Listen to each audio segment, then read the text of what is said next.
Hinemoa Te Toa, written by Tim Tipene, illustrated by John Bennett. Kia ora. Hinemoa was tough. She was not scared of anything. She played rugby against grown-ups.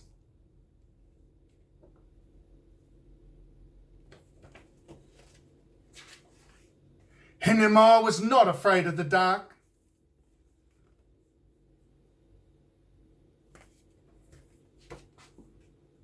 She picked up large wetters.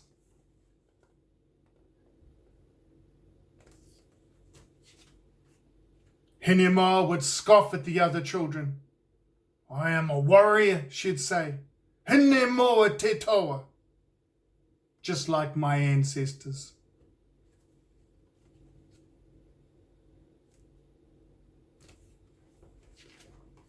When Hinemoa had to see the dental nurse, she walked boldly across the playground and down the long corridor.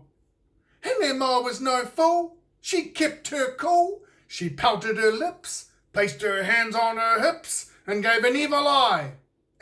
Dental nurse," she cried. "I am Hinemoa Te Toa. Bring it on." The dental nurse smiled and asked Hinemoa to sit on the chair so that she could check her teeth.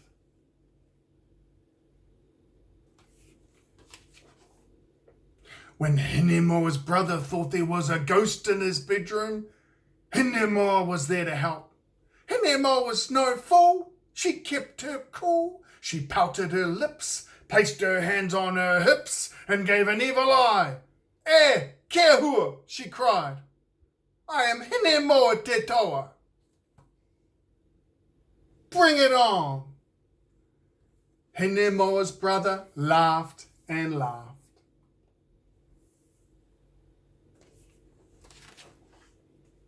When Nana told Hinemoa that there was a monster in the garden, Hinemoa went off to teach it a lesson.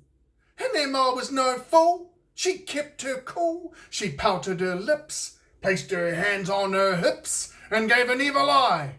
Taniwha," she cried. "I am Hinemoa Te Toa.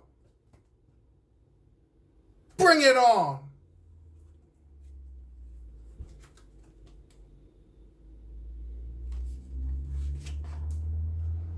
"Hinemoa, what are you doing?" Nana asked. "Don't you worry, Nana," Hinemoa replied. "I'll sort that monster out." "Oh, Hinemoa," Nana chuckled. "When I said there was a monster in the garden, I meant you." Hinemoa giggled.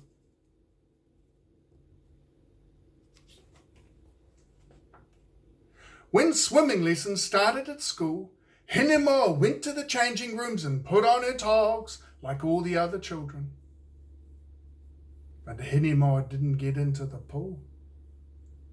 No, she sat on a seat beside Nana. "Come on, Hinemoa," her Nana pleaded. "At least give it a go. You can start in the shallow end if you are scared." "Tch, I'm not scared," Hinemoa growled.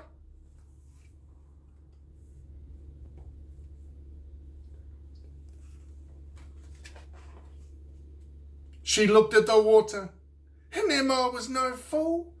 She kept her cool. She pouted her lips, placed her hands on her hips, and gave an evil eye. "Water," she cried. "I am Hinemoa Te Toa. Bring it on." Hinemoa ran and jumped into the pool with a splash.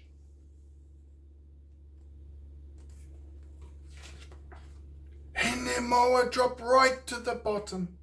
She waved her arms and kicked her legs, but she couldn't get to the surface.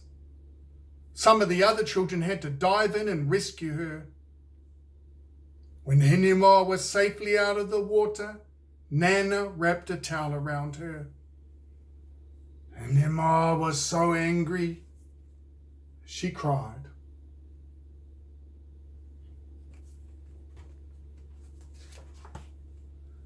Oh, Hinemoa, Nana said. Being scared reminds us to be careful. If you want to overcome your fear of the water, then listen to that fear. Start at the shallow end of the pool and learn to swim properly. Hinemoa sighed. She knew Nana was right. Kia kaha, dear, Nana said. Give it another go.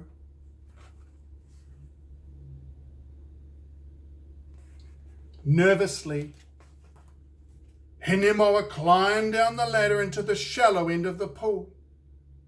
When her feet touched the bottom, the water was only up to her waist.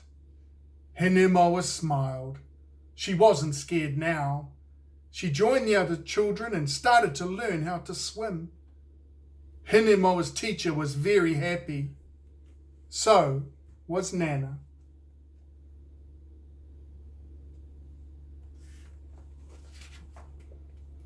On the way home from school that afternoon, Hinemoa's brother lost his cap in the wind.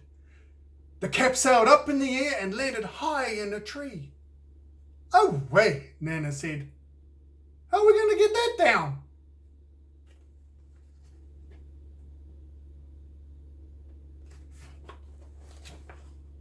Hinemoa was no fool. She kept her cool. She pouted her lips, placed her hands on her hips, and gave an evil eye. A tree, she cried. I am Hinemoa te toa. Bring it on. She paused, looking up at the tree. Aren't you going to get my head? Her brother asked.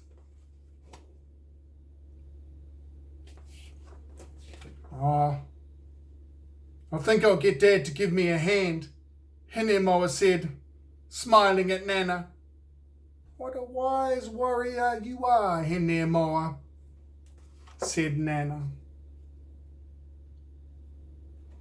And that's Hinemoa te toa.